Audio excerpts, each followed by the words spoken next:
Hey,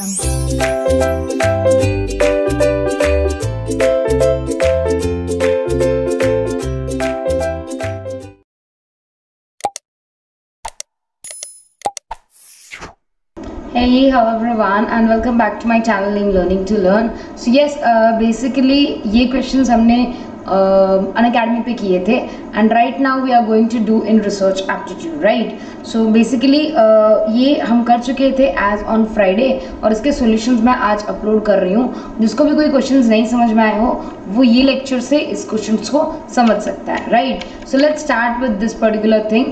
The validity and reliability of research will be at stake when, मतलब reliability और validity research की कब you can से doubtful होती है, ये पूछा है, राइट? सोचो क्या होगा, लाइक ऑप्शंस देखो पता चलेगा.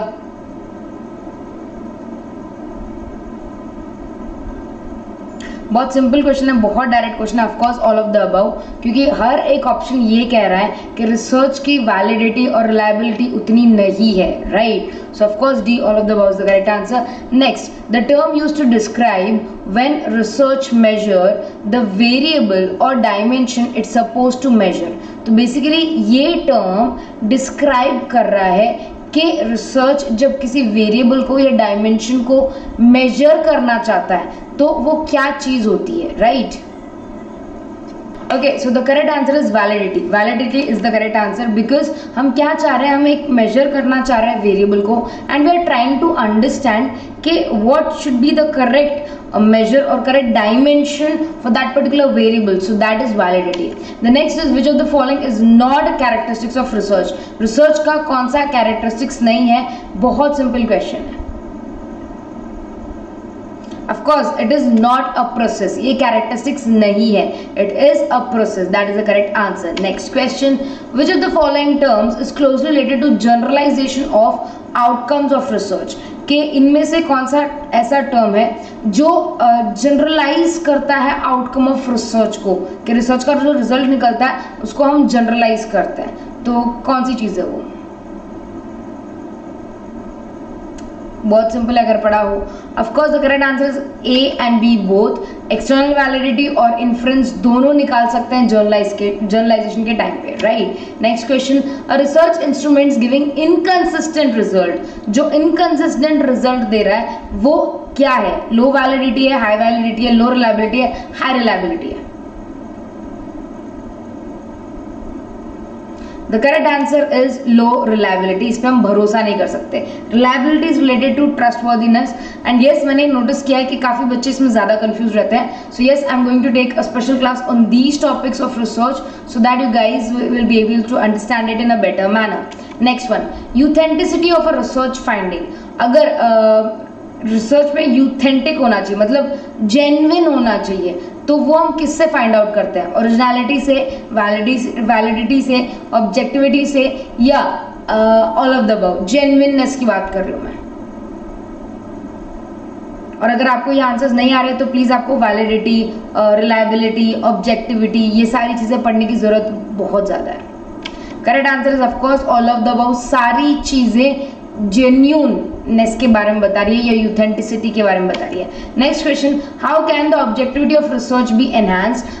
रिसर्च का ऑब्जेक्टिव एनहांस करने का क्या तरीका है? बहुत सिंपल क्वेश्चन है. It is of course all of the above. सारी चीजें इंक्लूडेड है इसमें, right? Next question, manipulation is always. Manipulation किस रिसर्च के टाइप का पार्ट है? बहुत सिंपल क्वेश्चन है, कई बार हमने ये क्लास में किया हुआ है. Of course, it is experimental research. Without manipulation, experimental research नहीं हो सकता. Next one, an educated guess about what is controlling some behavior is called. एक educational guess करना कि कोई behavior कौन control कर रहा है, वो क्या है?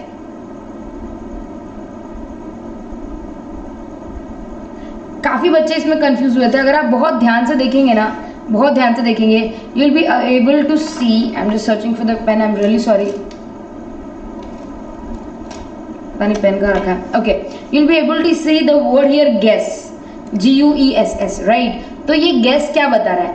गेस आपको बता रहा है एक पर्टिकुलर हाइपोथेसिस, कि हम क्या कर रहे हैं, हम हाइपोथेसिस चेक कर रहे हैं, right? So the guess here is a link to hypothesis. The correct answer is hypothesis. Next question, it is best to use the method of working multiple hypothesis. अब मल्टीपल हाइपोथेसिस आपको कब use करने चाहिए, कौन से method में use करने चाहिए? प्लानिंग के टाइम पे. क्यों? तब आप एलिमिनेट कर सकते हो एक हाइपोथेसिस, दूसरे हाइपोथेसिस की तरफ जा सकते हो. That would be the correct answer. Next question, to test null hypothesis researcher क्या यूज करता है? इसके लिए आपको हाइपोथेसिस टेस्टिंग पढ़नी पड़ेगी,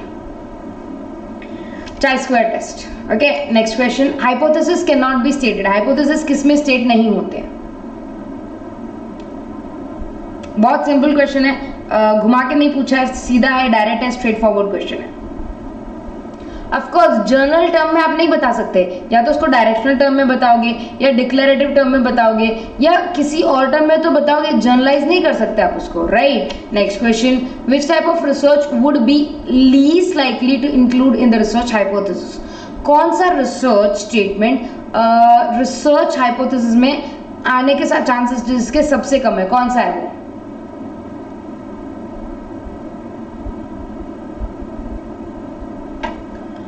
okay, so the correct answer is descriptive research. Descriptive research में हम लोग यूजुअली हाइपोथेसिस नहीं लेते. Next question, the basis on which the assumptions are formulated.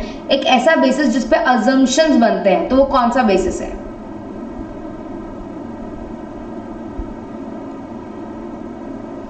इसका इनडायरेक्ट मतलब ये भी है कि एक ऐसा बेसिस जिसकी वजह से हम अजम्पशंस बनाते हैं और अल्टीमेटली हाइपोथेसिस भी क्रिएट करते हैं.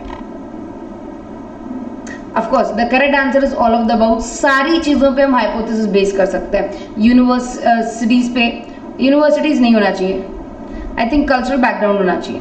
आई थिंक कल्चरल बैकग्राउंड होना चाहिए, बिकॉज सी यूनिवर्सिटीज में हम लोग कोई अजम्पशंस नहीं डालते. So I think A is the correct answer. Okay, next question, a null hypothesis, very simple question. If there is no difference between two variables, तो हम उसे क्या कहते हैं? Null hypothesis, right? Very simple. Next one, a research hypothesis. एक research hypothesis क्या होता है, ये पूछा है.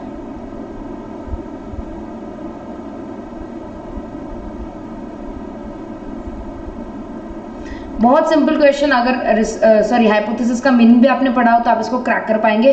The correct answer is option number D, जिसमें बी और सी दोनों इंक्लूडेड है. क्योंकि एक हाइपोथेसिस बेसिकली एक प्रेडिक्शन होता है, एक अजम्पशन होता है, एक गेस वर्क होता है, और जिसको हम लास्ट में स्टेट कर सकते हैं, कंफर्म कर सकते हैं कि ये प्रूव हो गया है, डिसप्रूव हो गया है, right? Next question, which of the following best describes the development process for research questions. Research questions के लिए सबसे बेस्ट क्या डिस्क्राइब करता है यहाँ पर?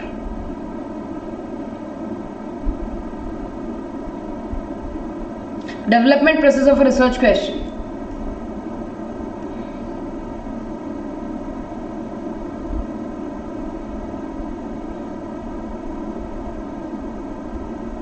Okay, the correct answer is A. Of course एक ब्रॉड क्वेश्चन को हम लोग स्पेसिफिकली डिफाइन करते हैं ताकि हम एक मोर क्लियर वे दे सके.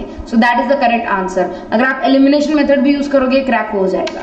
Next question, good research questions are. Good research questions कैसे होते हैं? एलिमिनेशन मेथड से हो सकता है, फीजिबल होने चाहिए, क्लियर होने चाहिए, सिग्निफिकेंट होने चाहिए, एथिकल भी हो सकता है, right? So clear, significant, ethical, okay. Feasible, clear, significant, ethical, okay. Feasible, clear, significant and include hypothesis जरूर नहीं, हाइपोथेसिस हो, right? So feasible, clear, ethical, either it is B और डी, राइट? क्यों? सिग्निफिकेंट, सॉरी इसमें feasible नहीं दे रखा, right? So the correct answer is feasible, clear, significant and ethical. B is the correct answer, right? Now the essential characteristics of researchable question. अगर एक research का question है तो उसके एसेंशियल कैरेक्टरिस्टिक्स क्या होने चाहिए?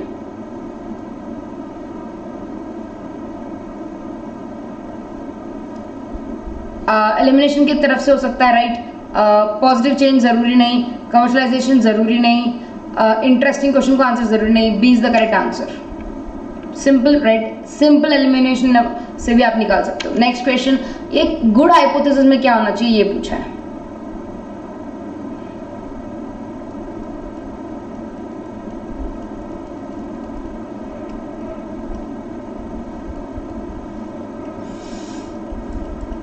Okay, A should be the correct answer.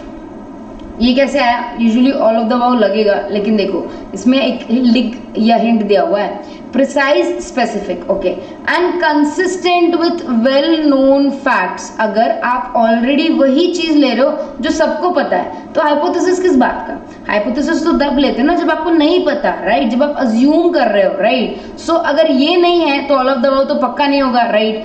सो इन दोनों में से the most appropriate is option number A, so correct answer is option number A. Next question, a hypothesis can be described as. एक hypothesis को आप किस तरह डिस्क्राइब कर सकते हो, ये पूछा है।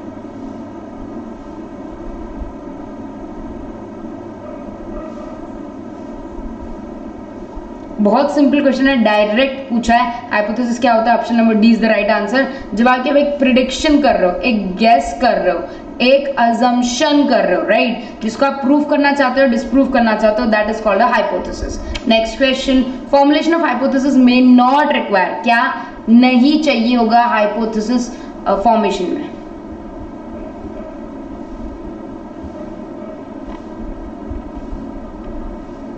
Okay, so the correct answer is historical studies is not necessary. Next question, an operational definition. Operational definition क्या है?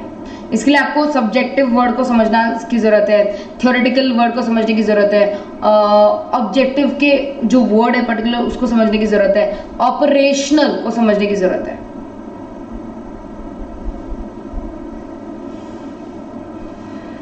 I think B is the answer. Let's see. No, C is the answer. Okay, operational मतलब which is in specific and empirical measures. Empirical मतलब जिसको आप proof कर पाओ, right, जो आपके एक्सपीरियंस से या सेंसस से आप प्रूफ कर पाओ, एम्पेरिकल रिसर्च भी बोलते हैं इसको। What is the purpose of the conclusion in a research report? कि अगर रिसर्च रिपोर्ट में आप कंक्लूजन देते हो तो उसका पर्पस क्या होता है, क्या फायदा होता है कंक्लूजन से?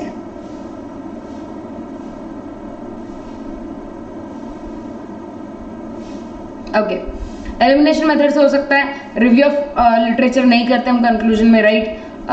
Mythological, I think B should be the correct answer, yes, क्योंकि ये की फाइंडिंग्स को बताता है, ये एग्जैक्टली बताता है कि क्या क्या ढूंढा गया है। The next question, which of the following is an advantage of stating the hypothesis. अगर आप हाइपोथेसिस स्टेट कर रहे हो तो उसके एडवांटेजेस क्या है?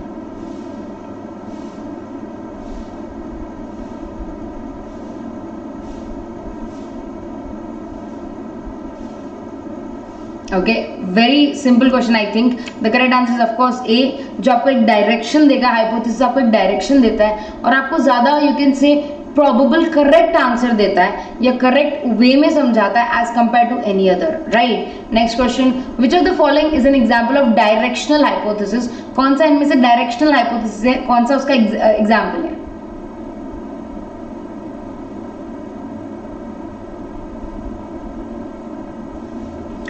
आई थिंक वेरी सिंपल, बहुत इजीली आप अंडरस्टैंड कर पाएंगे। C is the correct answer. क्यों? क्योंकि group instruction is more effective than, आपको एक डायरेक्शन दे रहा है कि ये ज्यादा better as compare to this, but बाकी किसी में कंपैरिजन नहीं किया, it is just given that okay this and this, बस, राइट। सो उससे आप चेक कर सकते हैं। Next question, formulation of hypothesis में नॉट बी नेसेसरी। कहां पर फॉर्मुलेशन ऑफ हाइपोथेसिस नेसेसरी नहीं है, ये हमने क्लास में बहुत बार डिस्कस किया है। Of course, the correct answer is option number B, fact-finding historical research. Next question, which of the following is true in context of hypothesis? Hypothesis में क्या true है ये पूछा है।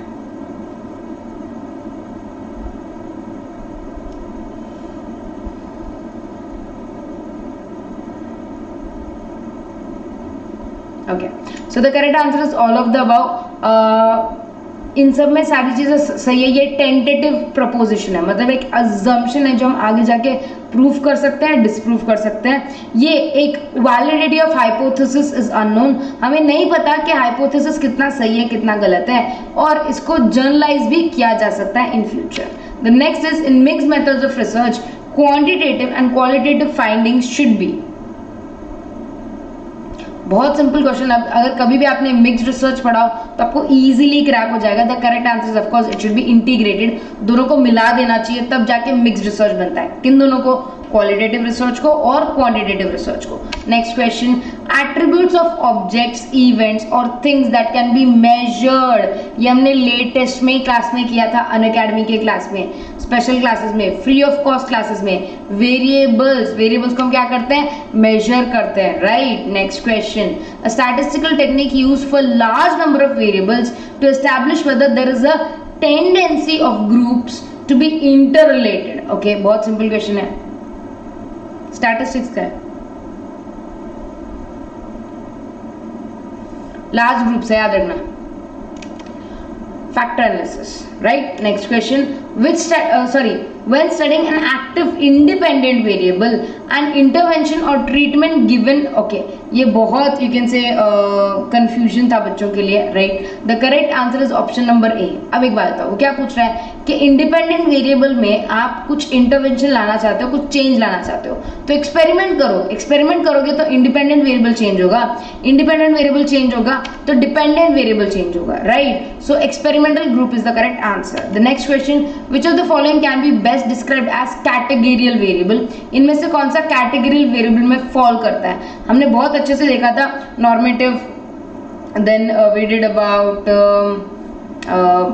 ऑर्डिनल, नॉमिनल, रेशियो एंड एक और था, राइट। सो वो हमने अच्छे से किया था, आई होप उसके वजह से आपको पता चल जाए।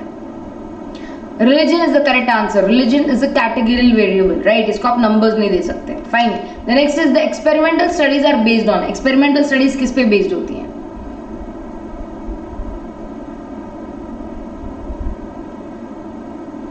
बहुत सिंपल, मैनिपुलेशन ऑफ वेरिएबल्स। अगर मैनिपुलेशन वर्ड यूज हुआ तो of course that is related to certain kind of experiment. Next question, a manipulated independent variable is called, एक मैनिपुलेटेड इंडिपेंडेंट वेरिएबल को हम क्या कहते हैं? सिंपल क्वेश्चन है, पढ़ाओ तो। Of course it is active variable, active variable भी कहते हैं उसको। Next is control group and experimental group are exactly the same, ये दोनों सेम होते हैं एक्सेप्ट फॉर, एक्सेप्ट किस चीज के लिए?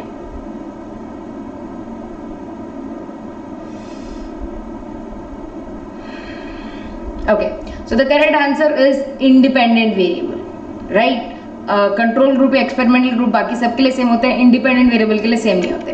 The behaviour that is measured during the experiment, जब एक्सपेरिमेंट के टाइम जो हम बिहेवियर मेजर करते हैं वो क्या होता है?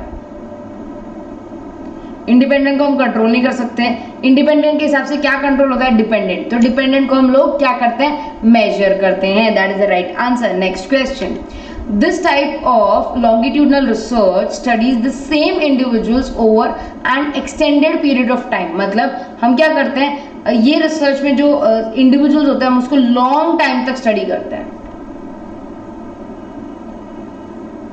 बहुत सिंपल क्वेश्चन है, trend study, panel study, I don't think so trend study आना चाहिए, बट माइट भी पैनल भी आ सकता है, क्योंकि ट्रेंड क्या है, बहुत लंबे टाइम तक अगर आप एक चीज फॉलो करते हो, जैसे शेयर्स में आता है, राइट, तो एक ट्रेंड होता है, तो वो एक लॉन्ग पीरियड तक होता है जहां पर आप एक इंडिविजुअल को देख रहे हो कि वो कौन सा पैटर्न फॉलो कर रहा है, so that becomes a trend. Panel study नहीं होना चाहिए, but okay, I think it should be trend study मेरे हिसाब से, आई थिंक। बट ऑफकोर्स अगर कुछ भी चेंज हुआ तो मैं पक्का बताऊंगी। मेरे हिसाब से अभी मैंने क्लियरली मतलब अच्छे से डिटेल में नहीं पढ़ा है पैनल स्टडी क्या होता है, बट मेरे हिसाब से ट्रेंड स्टडी होना चाहिए। Okay, next question, the example of a categorical variable, बहुत सिंपल है, कैटेगरियल वेरिएबल हमने किया था। ओके, इसको आप ऐसे याद रख सकते हो, average time taken, time taken है तो नंबर आएगा, ठीक है। Distance the teacher has to travel from office, number आएगा। ओके, सो ये है करेक्ट आंसर, जहां पर आप एक नंबर, पॉइंट, डेसिमल, जीरो नहीं दे सकते, that is a categorical variable, right. Okay, which variable are those that the researcher chooses to study in order to assess their possible effects in one or more other variables? इसका मतलब वो कौन से variable है जो research choose करता है ताकि स्टडी कर सके in order to assess their possible effects on इनकी वजह से दूसरे वेरिएबल्स पे इफेक्ट होता है। प्लीज क्वेश्चन ध्यान से पढ़ो, प्लीज क्वेश्चन 2 बार पढ़ो, आपको आंसर सामने ही दिख जाएगा। इट इज इंडिपेंडेंट वेरिएबल, हम इंडिपेंडेंट वेरिएबल की बात कर रहे हैं। क्यों? क्योंकि इंडिपेंडेंट वेरिएबल की वजह से दूसरे वेरिएबल्स में चेंज आता है, दूसरे वेरिएबल की वजह से इंडिपेंडेंट में कभी चेंज नहीं आता। द नेक्स्ट इज कंडीशन और characteristics that can take no different values और कैटेगरीज। कोई ऐसी कंडीशन या कैरेक्टरिस्टिक्स जो कोई और वैल्यू नहीं ले सकती और categorise is called constant. Okay sorry, a variable, क्योंकि कांस्टेंट वेरिएबल नहीं लिखा है, so sorry. Yes, it is a variable, simple. Okay, so I hope आपको ये समझ में आया हो। We did all these 40 questions in that particular class, and if there is still any doubt please do let me know, I will help you out. Take good care of yourself, study hard, and make sure Friday to Friday you attend the all MCQ sessions. Bye everyone, take care.